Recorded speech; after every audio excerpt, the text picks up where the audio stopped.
Welcome back to What Arty Noobs with General Disturbance. This is the M53, M55, the Tier 9 American SPG. This one's located on the north spawn of Lakeville and it's under the command of WR104.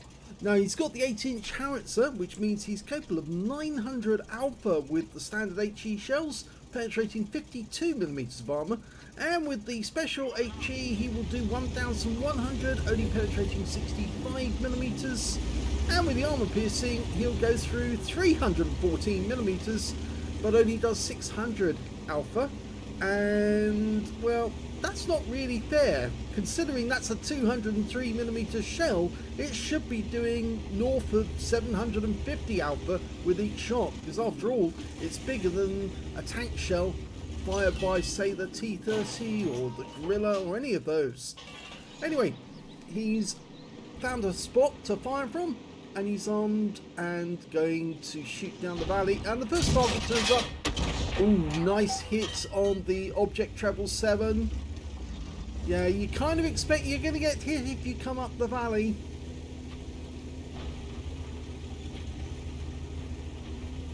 The thing with this game, it's a game of the shell game, trying to work out where you are, because the enemy Arty is more than likely down the other end of the valley trying to find you, and it's an M53, M55 at that end as well. But look at this, they're all lining up to get hit now.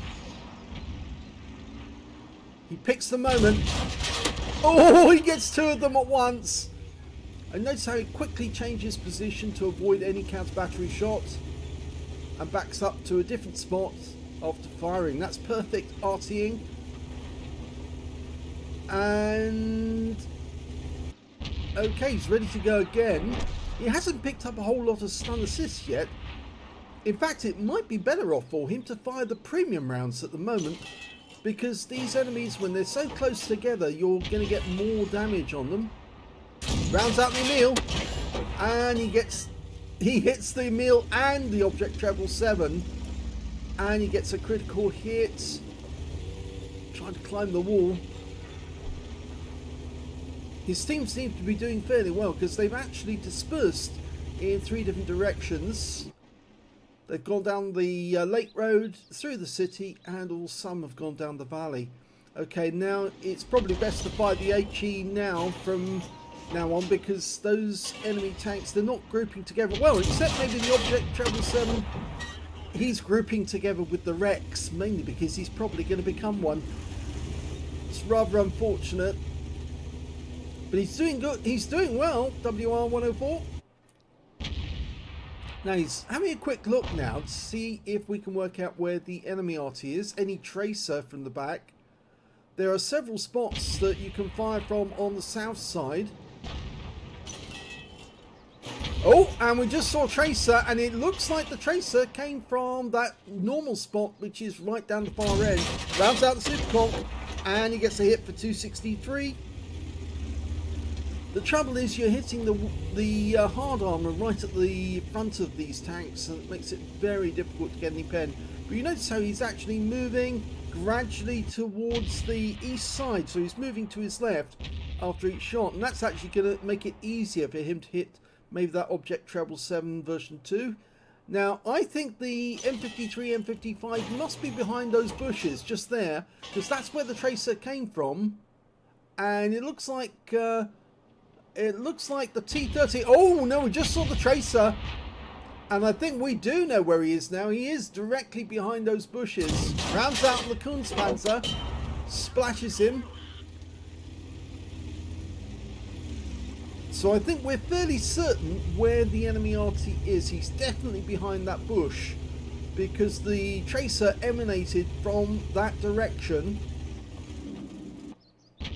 And you know, the tracer doesn't start at the end of the barrel anymore. It used to, but now it actually starts from a little further off. So it does indicate that's where he is. We're going to go for the super conk, lined it up, and rounds out. Another hit, 217, changes position again. If the enemy Arty does begin counter battery, he actually makes WR104's job easier, because he's actually not firing at WR104's teammates. But you can see he is firing at his teammates, because you can see that the AMX M451 just got stunned. Okay, they've lost a fair bit of health, but the Conqueror is now within a one shot if he can get the shell to land on target. No, it went short. Okay, this is probably a better position to be in to try and have a go. We've only got one tank on the river road now. Or the river road, the lake road. So you have to watch out for that, because if the enemy suddenly makes a thrust along that route, he's going to be in trouble. But, oh, Kunstpanzer at the back. Lining up a shot. Thin armour on the Kunstpanzer. Oh, no, we lost sight of him. But we haven't lost sight of the Superconch, and rounds out. And that's a kill shot. 293, he moves position straight away. I don't think from the position that the enemy Arty's in that he can actually get a shot on WR104 from there, because he's behind the bushes. There you go, you can see the tracer now. He's actually just behind the rock. He wasn't behind the bushes, he's now just behind the rock. And so he's gonna, oh, there he is, he suddenly appeared, and he gets killed before we can do anything about it. We're only 2 tanks up on the enemy. The Kunstpanzer's gone to the back. We fired snap. It was probably a good bet to actually do that, to fire snap, because there was a possibility he might be able to get him. Yes, going down to the towards the lake road is probably the best spot now to be in, because you might be able to get shots on the enemy tanks instead departing the town. Okay, he's lined up, he's centered his arc. You notice how he's done that. It's very useful to have a centered arc. It means you get as little rescue bloom as possible when you're changing your aim. We know there's an E50 in there, and there's also a Char Future 4 somewhere in the town. And a little further away there's a Striv 103B. I think they're behind that area there, just behind the rocks, or maybe even behind the houses on that route. Jagdtiger hasn't gone up there yet, and the TVP is holding back, probably because the Striv's somewhere. There's the Heshbon. Okay, now he might be able to splash him, and there's the E50. Well, he can definitely splash the E50, and looks like the E50 just caught fire. Rounds out. Oh, that one falls dreadfully short.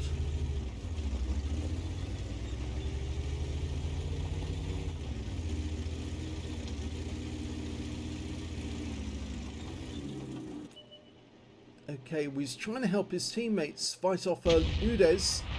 It's a very difficult shot, but I have seen it done before, to lob a shell over the rocks into one of those. And there's the Char Future. He must have pulled back all the way. The Kunstpanzer's gone. Okay, trying to line up a shot and lay it down is very difficult, but he's lined it up, but the Char's moved.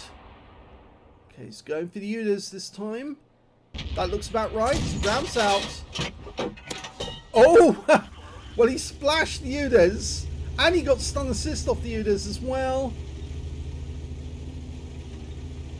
They're now 2 up on the enemy, but they're way down on hit points. So maybe they've paid for that, but, well, the enemy just lost another tank and another tank. But we did lose tanks as well, so yes, this is getting to be a bit of a problem, because now we've got fewer tanks down near their cap area. The Striv 103B's been spotted, but I'm afraid he's positioned himself in such a way so he can't get shots on the Striv. He needs to move a bit closer to the lake road. I think he was too keen to get a shot on the enemy tanks hiding behind the rock down near their cap. And he's come back to that again. I don't think he can get a shot on the Char, and I think he needs to get shots onto that Striv, because the Strivs do not react very well to Arty rounds, because of course the Arty rounds come in almost perpendicular to their armour, and their armour is very thin. It's only 30mm thick, and consequently an Arty round can go straight through it. And I've seen players get pens with an Arty on Strivs. Okay, lined it up, rounds out. This looks better. Oh, yes, 343. Splashed him. Unfortunately, we lost the Centurion 7-1, and now we're only one tank up on the enemy. But there's only 4 of them left. And the number of hit points now has dropped tremendously. But now the river road is, or rather the lake road, is empty because we lost the Centurion. He was the guard tank who was actually watching down that end. But our guys are watching that road, so if some tank does go up that way, we're going to get a shot. Now he's trying to get the Striv. Line it up. He's sitting on that spot. Rounds out. That's it. Yes! Direct hit. 396. That's bound to have caused some problems.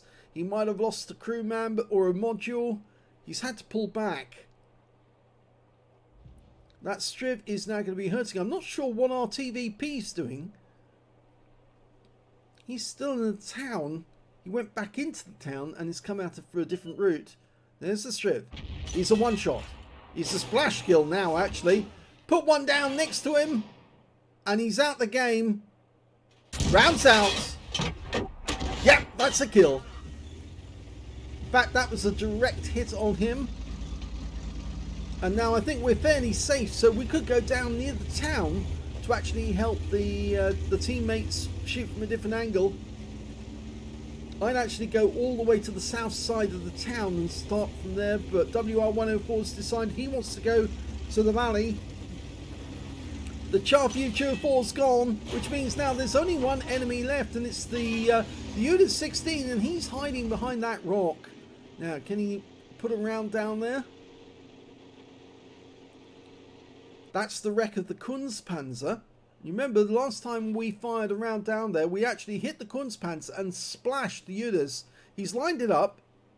It's probably going to hit the wreck. He's just waiting for confirmation that the enemy tank is down there, the Udas. There he is. Rounds out. Looks good. Oh! It hits the rock face. RNG was very unkind there. And it looks like the Centurion's going to go in and try and get the kill. He's got it lined up. And the Udas is toast. Yes, he can't reply. And that's game.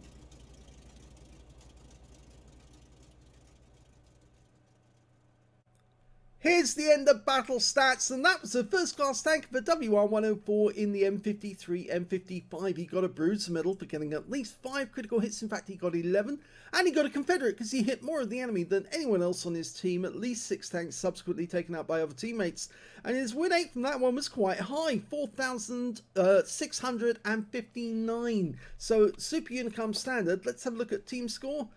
Well, he didn't get the highest damage in the game. That actually went to the Heshpan on the enemy team, but he didn't get the high caliber. So it either wasn't 20% or he might have accidentally damaged one of his own teammates, because that does look rather high. It was a tier 10 game. 4,877 hit points went to the Heshpan. 3,726 went to the M48 pattern, and then we got WR104 with 3,584. So he was third on damage. When it came to kills, though, he was actually joint second because the pattern managed to get 4 kills, so did the Heshpan, and 2 kills went to WR104, the TVP T5051, the Jaegeru on his own team, and then the Strib 103B on the enemy team. When it came to base XP, he was actually in third place because the Concept 1B managed 1,125, the M48 pattern 1,061, and not far behind, WR104 managed to get 1,020. In fact, there were, you could say there were 5 very good players actually, because those are not bad scores for the top 5 members of his team. He fired 16 rounds in that game, so he only had 4 rounds left at the end of the game. 9 direct hits on the enemy, 1 penetration, and 17 splash. Be interested to know which one he actually penetrated. I suspect it was the Striv. It was, yes. Very thin armor. I did say those shells are more than likely going to go straight through and damage it severely. 17 splash as well. 3,584 hit points, all of it done at more than 300 meters. Damaged 8 of the enemy, killed 2, so he just qualified for his Confederate. 1,071 hit points of stun assist of 15 stuns. He earned 32,264 credits on a free-to-play account, got 15,000 for completing a mission, 47,264 credits altogether, and after ammunition resupply, still took away a profit of 17,344 credits. 1,020 base XP times 2 for the first victory, 2,040 experience points altogether. So a pretty good performance from WR104. Lakeville is a very difficult map to play because the enemy does tend to know where you're most likely to be. There are a few firing positions that are off the beaten track, you could say, by walking or driving into town. Well, not walking into town, driving into town and getting closer spots there. You might actually be able to upset the enemy by firing from an angle that they just don't expect. But of course you are taking a risk if you do that, if the enemy does push through the town. But yes, it's also a case, as I said, of playing the shell game, you know, the pea in the shell, trying to work out where the enemy's going to be after his next shot. If you're on the south side, there's very few places that you can hide, except most of them are known, but up in the north you've got plenty of places you can fire from, and it's normally quite a good game for the M53, M55 from that part of the map. I hope you enjoyed that replay. If you did, please give this video a like, do subscribe to my channel, leave a little comment down below because it feeds the algorithm, and thank you for watching.